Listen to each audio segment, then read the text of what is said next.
Okay, another topic is about another binding. Yung unang diniscuss natin is interpolation. This one is property binding naman. The objectives of this video is to give you the syntax, papakita sa inyo and then explain sa inyo yung syntax ng property binding, and the same time understand when to use interpolation and property binding. So okay, so let's head over again dun sa ating code. I will going to leave this for now, yung ating homepage.html. Close muna natin yan. And let's move to another page. Okay, yung literal na another page.html. Yan, para konti lang. And then, later on, we will going to use the code kasi dito sa homepage.html. So, i-incorporate natin sa discussion natin sa video na ito yung ating yung another page.html and then another page.ts. Again, so let's remove this spec. Okay, so we can easily understand the pages. Now, another page.html, another page.ts. Okay, so in here, okay, so don't worry muna dito sa may ng on init, and then again dito sa may constructor. So dito tayo. Okay, so the previous topic natin, we discuss kung paano tayo mag-declare ng interpolation. So let's declare one in this page. We have public, let's say app name. This one is string equal sign, and then this time hello app ang ipapangalan natin sa kanya. And using interpolation, we can call this app name inside our template URL. Ito yung template URL natin sa another page.html, and let's call this in our header. Tawagin natin si app name. And then in our code, okay, I guess na-close natin siya. So give me a moment para ma-run lang to. Okay, so terminate natin. And then ionic serve. Okay, since again ang una niyang ilo-load is yung ating home page, let us head over to our another page. Okay, as you can see, we have here hello app, yung ipinangalan natin dito sa ating another page.ts. Now, topic natin ngayon is about property binding. Minsan, or sa mga ano natin, mga naging example natin, for example, we have ion content. Close natin yan. Ion content. Na-discuss natin yung mga forms. And then, one of the forms na na-discuss natin is si ion input. Okay. In ion input, mag-fire. In ion input, we can have a lot of properties or attributes rather sa loob ng ion input. So we can have, let's say for example, type. Let's say this one is let's say text. Okay.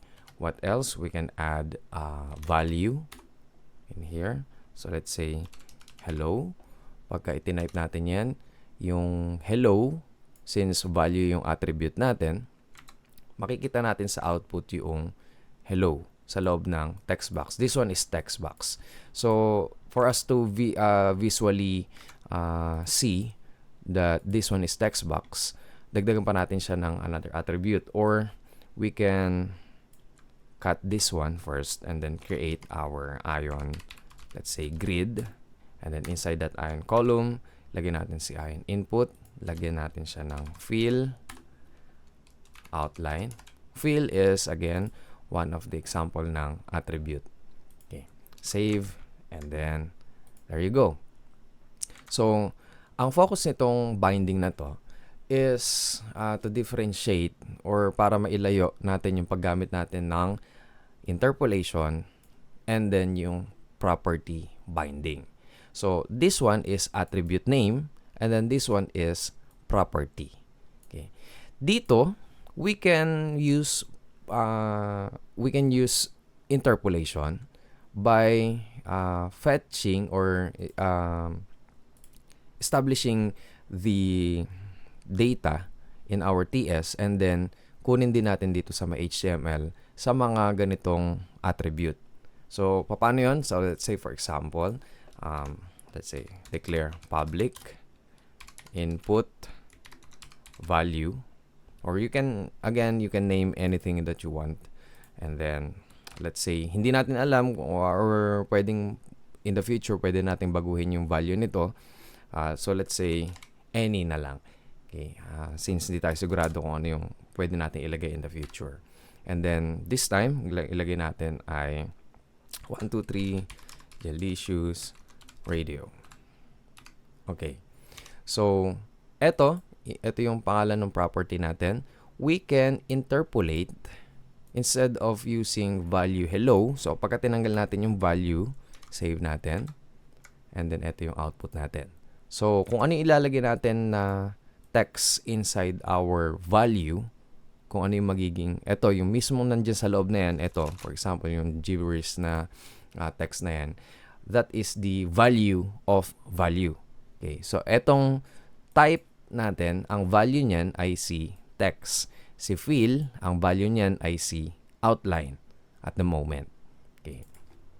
So, eto, pwede natin ilagay dyan pwede tayo mag-interpolation inside our value ng ating mga attributes. So, katulad yan, we can call the input value inside our value. Ayan. Input value. And then save natin. And as you may guess, we can see 1, 2, 3 Delicious Radio inside our input. So, as you can see, this one is working. Now, the dilemma is, this is not the proper way on how you do it. Kapag property and then attribute yung pinag-uusapan natin, hindi natin gagamitin si interpolation. Kung gusto natin kunin yung value from TS papuntang HTML at ilalagay natin siya sa mga attributes like this one, ang gagamitin natin is yung tinatawag nating property binding. So, paano tayo magpa-property binding? Or, if we're going to compare this, so let's say, tanggalin na muna natin, kasi nag-automatic siya, no? Tanggalin ko muna tong text para isang line lang siya. So, let's add another column in here sa baba. And then this time, ang gagamitin natin, so, lagyan natin comment to. Yes, interpolation. And then this one is property binding. Okay. So, instead of doing that, ang gagawin po natin is i-encapsulate natin yung property or yung attribute natin ng bracket. Lalagyan natin sa bracket. Okay. And then, instead of adding dalawang braces, tatanggalin na natin yung braces. And then, as simple as that, you can now use, that is the syntax of property binding. So, save natin yan. And then, let's head over in here. As you can see, nakukuha niya yung value pareho. Ito, using interpolation. And then, this one is using property binding. Now, if you may ask, what is the difference between those two kung nakukuha naman niya pareho?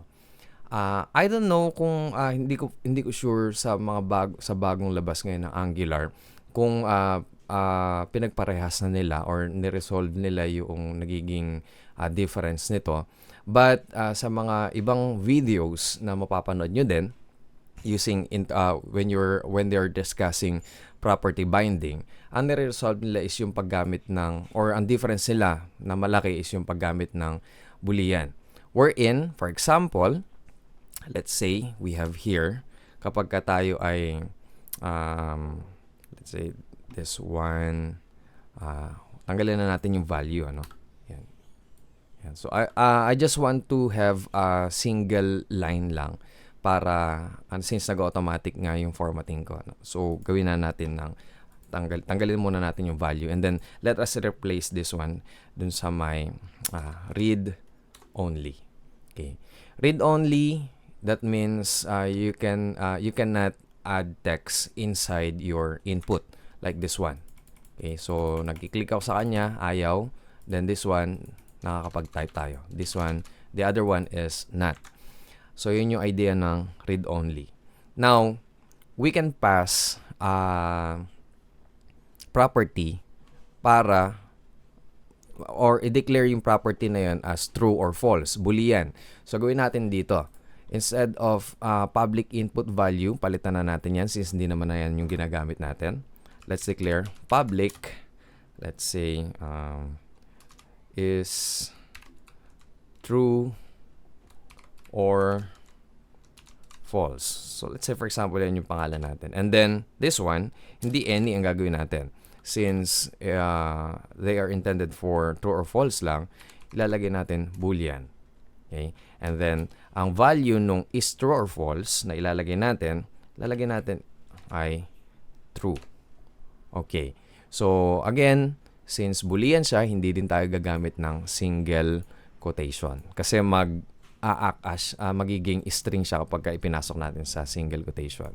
Now, we have true. Okay. Now, dito sa interpolation, we have read only. And then, if we will going to use interpolation, again, is true or false ang pangalan nung property natin. Save natin. So, parang ang lalabas dito, read only equals true.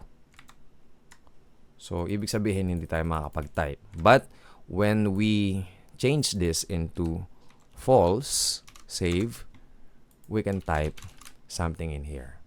Before, sa mga try niyo magtingin ng example sa ibang videos na ang dinidiscuss ay property binding, hindi gagana yung ganito. Okay. Pero, kapag ganito ginamit natin, let's say, gumamit tayo ng read only, and then, ilalagay natin sa loob, walang curly braces, is true or false ang value. But, kailangan natin i-wrap up yung read only into bracket, sa bracket. Yan. So, para property binding yung syntax natin. So, save natin yan. And then, reload natin to. As you can see, parehas na silang nakakapag-type. And kapag binago natin yung ating TypeScript and then ginawa natin siyang true, so magiging parehas silang disabled or read-only state. Ayan. So, hindi tayo makakapag-type sa kanya. Ngayon, into sum up or para isama rin natin yung ano na to, yung issue na yun, use interpolation whenever that you will going to do something like this. Ayan. Sa mga pag-output natin ng string, pag-output natin ng text, or something else kahit na number. Okay. But, when you are dealing with property or attributes, katulad nito, fill, outline, something like that, ang gagamitin nyo po ay property binding. Okay, let me give you another example of property binding for the last time. So, let's create ion row in here. And then this time, maglagay tayo ng ion img image. We all know that the attribute na ginagamit natin to fetch an image dito sa may ion image is ang paglalagay ng src. Okay, so by static, yung static na paglalagay natin, so targetin natin, yun nandito sa assets, yung default image natin, yung shapes, that's the .svg. We will going to use // para umatras ng isang directory. So hanggang di natin nakikita yung ating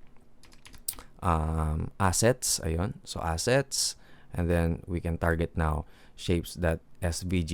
Save natin yan, and then let's take a look yung ating output.